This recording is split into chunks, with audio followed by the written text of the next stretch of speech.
আগত দরবার শরীফের প্রাণপ্রিয় আশিকান জাতিরান দিনরাত ইমানদার সম্মানিত দিন ভাইরা খেদমতে সালাম করছি। সকলে মহব্বতের সঙ্গে আমাকে দোয়া দেওয়ার উদ্দেশ্যে সালামের জবাব দেবেন। আসসালামু আলাইকুম ওয়া রাহমাতুল্লাহ। আলহামদুলিল্লাহ আলহামদুলিল্লাহি রাব্বিল আলামিন ওয়াল আকিবাতু লিল মুত্তাকিন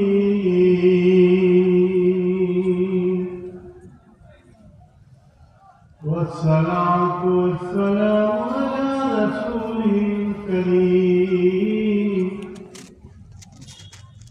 وعلى آله وأصحابه وأهل بيته وأوليائه أجمعين. أما بعد فقد قال الله تعالى في القرآن الكريم أعوذ بالله من الشيطان الرجيم. بسم الله الرحمن الرحيم. فاذكروني أذكركم واشكروا لي ولا تكفرون.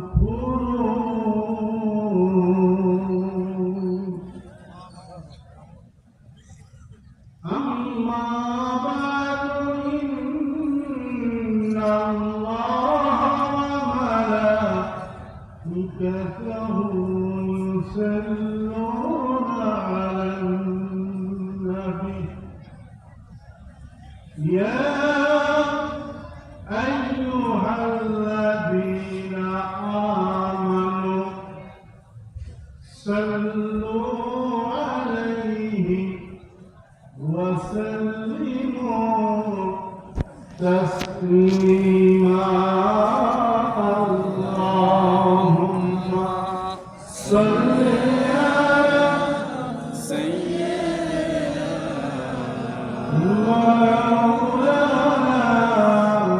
محمد وعلى آل سيدنا مولانا محمد. আল্লাহ তুমি দয়া করে নসিবি মদিনা নবীজিকে না দেখাইয়া কবরে নিও না। আল্লাহুম্মা সাল্লি আলা সাইয়্যিদিনা মাওলানা মুহাম্মদ ওয়া আলা আলি সাইয়্যিদিনা মাওলানা মুহাম্মদ। আল্লাহকে ডাকে রে বান্দা, আল্লাহকে ডাক, আল্লাহকে ডাকতে ডাকতে জীবন চলে যায়। রাজি আছেন বাবা? হাত তোলান। লা ইলাহা তাকবীর, লা ইলাহা তাকবীর। আল্লাহকে ডাকতে ডাকতে যেন আমাদের জীবন চলে যায়। সকলে বড় আমিন। আপনারা রাজি আছেন? আল্লাহকে ডাকতে রাজি আছেন? জোরে বলে রাজি আছেন? আল্লাহকে ডাকে রে বান্দা, আল্লাহকে ডাক, আল্লাহকে ডাকতে ডাকতে জীবন চলে যায়, আল্লাহকে ডাকতে ডাকতে জীবন চলে যায়। এক ডেকেছেন ইব্রাহিম নবী, নমরুদের ধরে আগুনে ফেলি, আগুন হলো ফুল বাগিচা, আগুন হলো ফুল বাগিচা, ইব্রাহিম জ্বলে না। ঠিক কি বলেন? আল্লাহকে ডাকিবে বান্দা, আল্লাহকে ডাক, আল্লাহকে ডাকলে তোমার দিল হবে সাফ, আল্লাহকে ডাকলে তোমার গুনাহ হবে মাফ।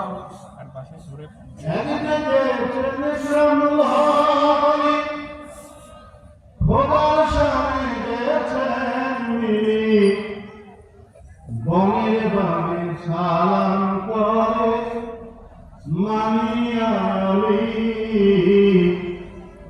আল্লাহকে ডাকলে বান্দা, আল্লাহকে ডাক, আল্লাহকে ডাকতে ডাকতে জীবন চলে যায়।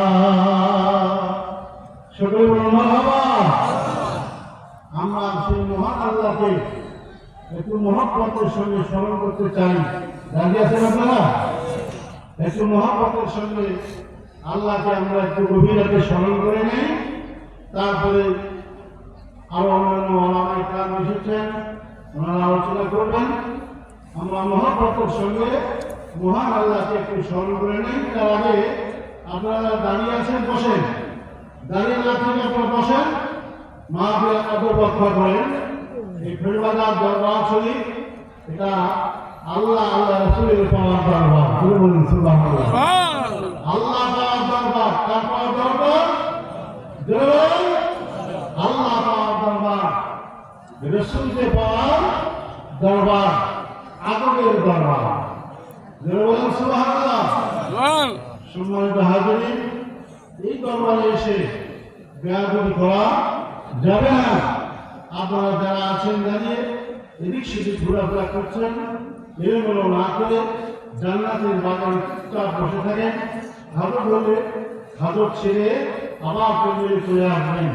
আসুন আমরা মহব্বতে আল্লাহকে একটু স্মরণ করে নেন। সকলে বলুন আল্লাহ আল্লাহ আল্লাহ আল্লাহ আল্লাহ আল্লাহ আল্লাহ আল্লাহ আল্লাহ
সম্মানিত হাজিরিন, এখানকার কলকাতা দরবার শরীফে আমরা আসতে পেরে খুশি হবে না? খুশি হবে না? এই দরবার আল্লাহ আল্লাহ রসুলের পাক দরবার, আদরের দরবার।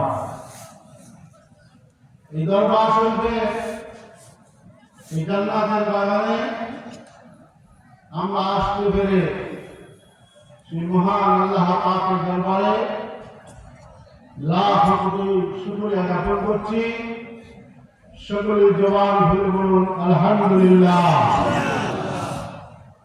সেই সঙ্গে লাখ কোটি দরুদ সালাম সেই প্যারা রাসূলের প্রতি, যিনি সর্বকালের সর্বযুগের সর্বশ্রেষ্ঠ মহামানব, মানবের দরদি নবী, করুণার ছবি, শাফায়াতের কান্ডারি হযরত মুহাম্মদ রাসূলুল্লাহ প্রতিষ্ঠিত হক লাখ কোটি দরুদ সালাম শুকরিয়া বলুন সাল্লাল্লাহু আলাইহি ওয়াসাল্লাম। সম্মানিত হাজিরিন, আমি এখানে আলোচনা করব না বেশি। আমি দরবার শরীফে এসেছি আপনাদের দোয়া নেওয়ার জন্য, হুজুর কেবলাদের দোয়া নেওয়ার জন্য। আপনার দোয়া করবেন আল্লাহ যেন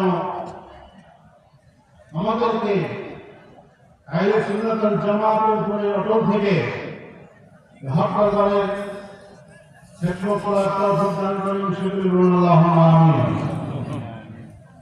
আমার সংক্ষিপ্ত পরিচয় আপনাদেরকে আগে দিয়েছেন যে আমি ইকরামা দরবার শরীফের পক্ষ থেকে আমি এসেছি। আমাদের এলাকায় ইকরামা দরবার শরীফের অনেক আশায়িক জাতির ভক্তবৃন্দান আছেন। এখানে ফেরবাদা দরবার শরীফের অনেক ভক্তবৃন্দান আছেন। আমি ফেরবাদা দরবার শরীফে আসতে থেকে বহুদিন আগে, যখন মরহুম মুফতি হাদিয়ত জামান হযরত মাওলানা সুফি সৈয়দ মাসুদ আলম পীর সাহেব হুজুর কেবলা রহমাতুল্লাহ আলাইহি যখন জীবিত ছিলেন, তখন আমি ছাত্র জীবনে আমার বড় ভাইয়ের সঙ্গে আমি দরবার শরীফে এসেছিলাম। আমার বড় ভাই আওলাদে রাসূল হাদিয়ত জামান হযরত মাওলানা শাহ সুফি সৈয়দ আফজালুল হক রহমাতুল্লাহ আলাইহি, উনি তখন জীবিত ছিলেন। আমি ওনার সঙ্গে এসেছিলাম। এই মঞ্চে এখানে ফেরবাদা দরবার শরীফে আমি কথা বলেছিলাম। তখন আমাদের মরহুম খালেদ সাইফুল্লাহ কথা ছিলেন, ফেরবাদা হুজুর সেজো হুজুর, ইসা হুজুরের মেজো ছিলেন, সেজো ছিলেন। তখন উনি জীবিত ছিলেন। তখন তার সঙ্গে আমাদের একটা আত্মীয়তা হয়। এর মাঝে দীর্ঘদিন যাবত এই ফেরবাদা দরবার শরীফের সঙ্গে আমাদের যোগাযোগটা বিচ্ছিন্ন ছিল। তারপর কিছুদিন আগেই প্রায় 1 বছর পার হয়ে গেছে। এখন আবারও আগের মতো এই দরবার শরীফের সাথে আমাদের একটা সম্পর্ক তৈরি হয়ে গেল। আপনাদের যিনি মহতারাম মৃদু হুজুর, ওনার ছেলে মাওলানা নাজিরুল্লাহ আমার পাশে বসে আছে। এই নাজিরুল্লাহর সঙ্গে আমার বড় মেয়ের বিবাহ সুসম্পন্ন হওয়ার পরে এ দরবারের সঙ্গে গভীরতা আর একটু বেড়ে গেছে বলেন সুবহানাল্লাহ। সেই সুবাদে আমাকে বিআই দাওয়াত করলো যে হুজুর আসবেন। আমি বেশ কয়েকদিন থেকে টানা প্রোগ্রাম করলাম। প্রোগ্রাম করার পরে খুবই ক্লান্ত অবস্থায় আছি। তারপর আমি চলে আসলাম, যেহেতু বিআই সাহেব আমাকে বলছেন যে মাহফিলে আসবেন, জামাইও বলছেন মাহফিলে আসবেন, এই জন্য আসলাম। আপনারা দোয়া করবেন যেন আল্লাহ তাআলা এই দরবার শরীফের সঙ্গে আমাদের কামিয়া হুজুরের দরবার শরীফের সুসম্পর্কটা গভীর থেকে আরো গভীরতর করে এবং আমরা যেন ইসলামের খেদমতে নিয়োজিত থাকতে পারি। আল্লাহ আমাদের কবুল করেন, সকলে বলুন আমিন। আমিন। সম্মানিত হাজিরিন, আমাদের জাতির হিসাবে আমরা যারা পীরের মুরিদ আছি, আমরা যারা পীরের মুরিদ, এই পীরের মুরিদ হিসাবে আমাদের যে আমলের মধ্যে সবচেয়ে শ্রেষ্ঠ এবং প্রধানত যে আমল আমাদের করা দরকার সেটা হলো আল্লাহ তাআলার জিকির। অন্যান্য ইবাদত যা আছে থাকবেই, এটাকে বাদ দেওয়া যাবে না, কিন্তু আমাদের জিকির প্রধানত থাকবে এবং এই জিকির সম্পর্কে, জিকির করা সম্পর্কে আমাদের সম্যক জ্ঞান থাকতে হবে। সম্যক জ্ঞান আমাদের থাকতে হবে। আমাদের এই মানুষের শরীরের মধ্যে 10টা লতিফা আছে। কয়টা? 10টা লতিফা আছে। এই 10টা লতিফার উপরে আমাদের সম্যক জ্ঞান অর্জন করে আল্লাহ তাআলার জিকির, নবীর পাকের জিকির, ইসমে জাতির জিকির, এই জিকিরের 10টা লতিফায় যেন আমরা চালু রাখতে পারি, এগুলো আমাদেরকে মেহনত করতে হবে, আমাদের চর্চা করতে হবে এবং সেই জ্ঞান আমাদের রাখতে হবে। আমাদের এই 10 লতিফার মধ্যে সর্বপ্রধান যে লতিফা সেটা হচ্ছে কালবের মাকাম। এটা কিসের মাকাম? কথা বলেন, কিসের মাকাম? কালবের মাকাম। এই কালবের মাকামটা হচ্ছে আপনার বাম পেছনের 2 আঙ্গুল নিচে, বাম পেছনের 2 আঙ্গুল নিচে হচ্ছে কালবের মাকাম। এই কব মানুষের শরীরের মধ্যে সবচেয়ে গুরুত্বপূর্ণ যে বস্তু সেটা হচ্ছে কালবের মাকাম। কব যদি কারো অপরিষ্কার হয়ে যায়, অপরিশুদ্ধ হয়, কোনো যদি পুরুষিত হয়, কলবে যদি দাগ পড়ে যায়, তাহলে ওই মানুষটার মূল্য আর নাই। মানুষটার মূল্য আল্লাহ জবানে নাই। রাসূল পাক সাল্লাল্লাহু আলাইহি ওয়াসাল্লাম বলেছেন যে মানুষের শরীরের মধ্যে এক টুকরা গোশত আছে, এই গোশতের টুকরাটা যদি নাপাক হয় তাহলে সর্বাঙ্গ শরীরটা নাপাক। এই গোশতের টুকরা যদি নাপাক হয় সর্বাঙ্গ শরীর নাপাক। আর যদি গোশতের টুকরাটা পবিত্র হয় তাহলে সর্বাঙ্গ শরীরটা পবিত্র করে বলুন সুবহানাল্লাহ। তাহলে এই গোশতের টুকরার নাম কি? এই গোশতের টুকরার নাম হচ্ছে কলব। রাসূল পাক সাল্লাল্লাহু আলাইহি ওয়াসাল্লাম বললেন আলা হিয়াল কলব, এটা হচ্ছে কলব। এই কলব যদি আপনার পরিষ্কার না থাকে, অন্তর যদি আপনার পুরুষিত থাকে, তাহলে আপনি নাপাক অবস্থায় যত ইবাদতই করেন না কেন ওই ইবাদত আল্লাহ তাআলা কবুল হবে না। এই জন্য আমাদেরকে যারা জাকিরে আমরা আছি, আমাদের কলবকে পরিশুদ্ধ করার জন্য, আত্মাকে পরিশুদ্ধ করার জন্য বেশি পরিমাণে, অধিক পরিমাণে আল্লাহ তাআলার জিকির করতে হবে।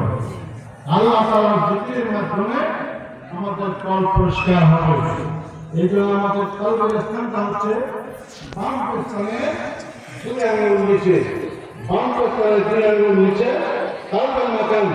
এই কলবটা পরিষ্কার, কলবটা ভালো, অন্তরটা ভালো, সব কিছুই তার ভালো। একটা লোক খুব ফিটফাট, খুব ফিটফাট দেখে মনে হয় যেন লোকটা কত ভদ্রলোক, কিন্তু অন্তরটা তার হিংসা, রাগ, অহংকার, রিয়া, লোভ, লালসা, বিপদ ইত্যাদিতে ভরপুর। কিন্তু ওই লোকটা কখনো ভালো হতে পারে না। ভালো হতে গেলে অন্তর পরিষ্কার থাকতে হবে, অন্তর পরিষ্কার রাখতে হবে।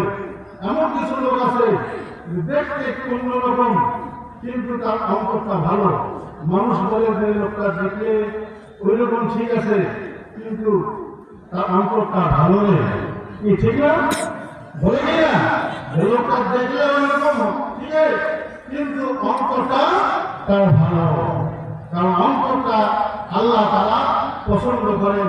এই জন্য আল্লাহ রাব্বুল আলামিন বলেছেন, উসকুর স্মরণ করো রাব্বুকা, তোমার প্রভুকে, ফি নাফসিকা, তোমার অন্তর দিয়া।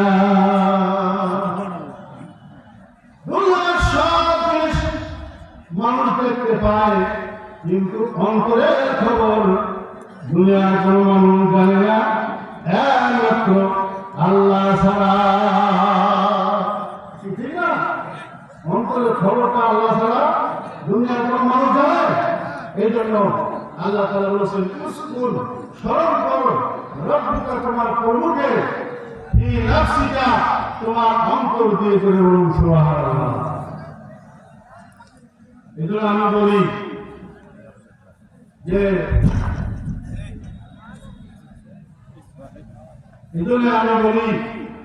যে অন্তরটা ভালো, সবটা ভালো। অন্তরে আল্লাহ প্রেম নাই, অন্তরে যার আল্লাহর জিকির নাই, তার অন্তরটা শূন্যতায় বিরাজ করে, তার অন্তরটা শূন্যতায় বিরাজ করে। এই জন্য আমাদেরকে বেশি পরিমাণে আল্লাহকে স্মরণ করতে হবে, আল্লাহকে ডাকতে হবে অন্তর দিয়ে। কারণ বাহ্যিক যত ইবাদত আপনি করেন, সব ইবাদতগুলো মানুষ দেখতে পায়, তাই কি না? আপনি নামাজ পড়তেছেন, মানুষ দেখতেছে। আপনি রোজা করতেছেন, মানুষ দেখতেছে। আপনি হজে গেছেন, মানুষ দেখতেছে। আপনি টাকা দিচ্ছেন, মানুষ দেখতেছে। রমজানের রোজা রাখছেন, বুঝার হাতে লোকটা রোজা আছে, ঠিক। কিন্তু অন্তরে আপনার আল্লাহর স্মরণ আছে কিনা, এটা পৃথিবীর কোনো মানুষ জানে না, এটা জানে শুধুমাত্র আল্লাহ। এই জন্য অন্তরকে আল্লাহর জিকির দিয়ে আমাদেরকে সতেজ রাখতে হবে। আল্লাহর জিকির আমাদের অন্তরে বেশি বেশি করে করতে হবে, তাহলে আমাদের অন্তর সতেজ হবে, আল্লাহর প্রেম মহব্বত আমাদের অন্তর সঞ্চালিত হবে।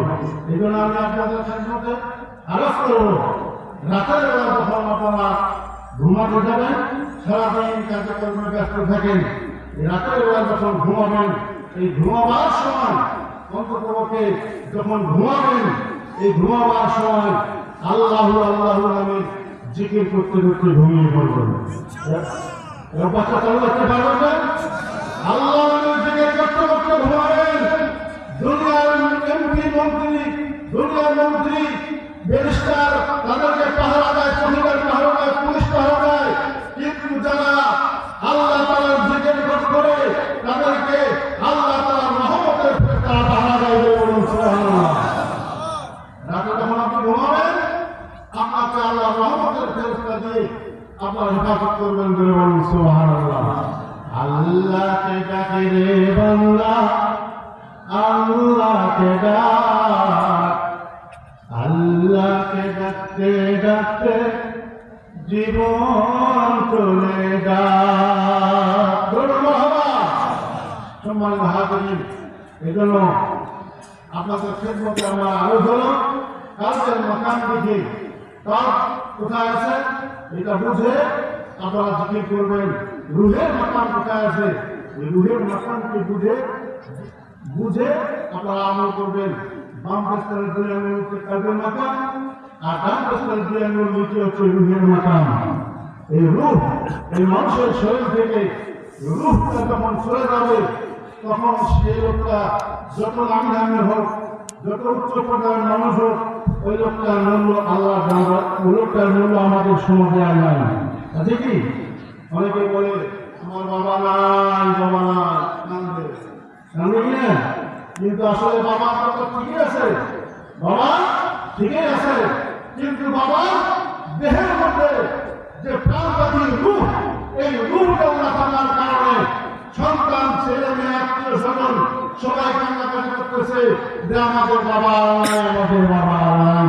তার কারণ হলো তার শরীরের মধ্যে এই রূহটা না থাকার কারণে আমরা তাদেরকে বেশিক্ষণ রাখি নাই।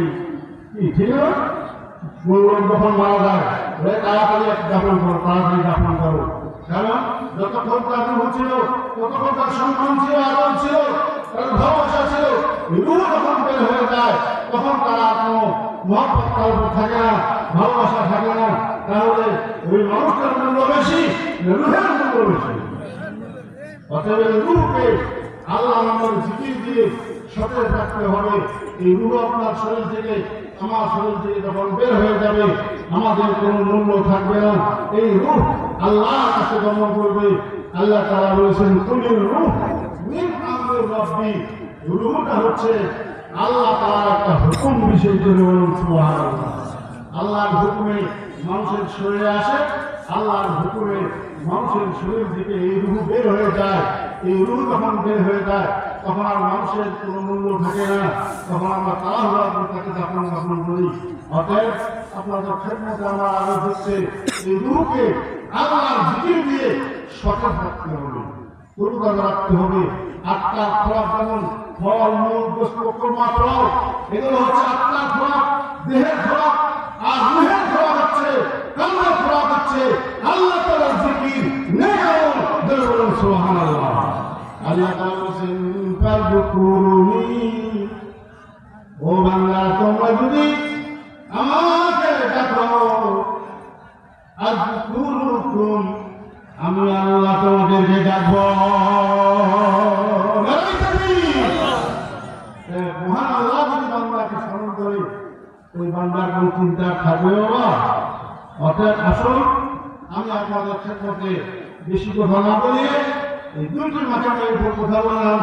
একটা কলবের মাকামকে আমাদেরকে সতেজ রাখতে হবে, পরিষ্কার রাখতে হবে আল্লাহর জিকির দিয়ে। আর রূহের মাকামকে আমাদের নেক আমল দিয়ে সতেজ রাখতে হবে, পবিত্র রাখতে হবে। আমরা আল্লাহ তাআলার এই জিকির দিয়ে দুনিয়া থেকে যেন যাইতে পারি, আল্লাহ তাআলা যেন আমাদের সেই তৌফিক দান করেন। সকলে বলুন আল্লাহুম্মা আমিন।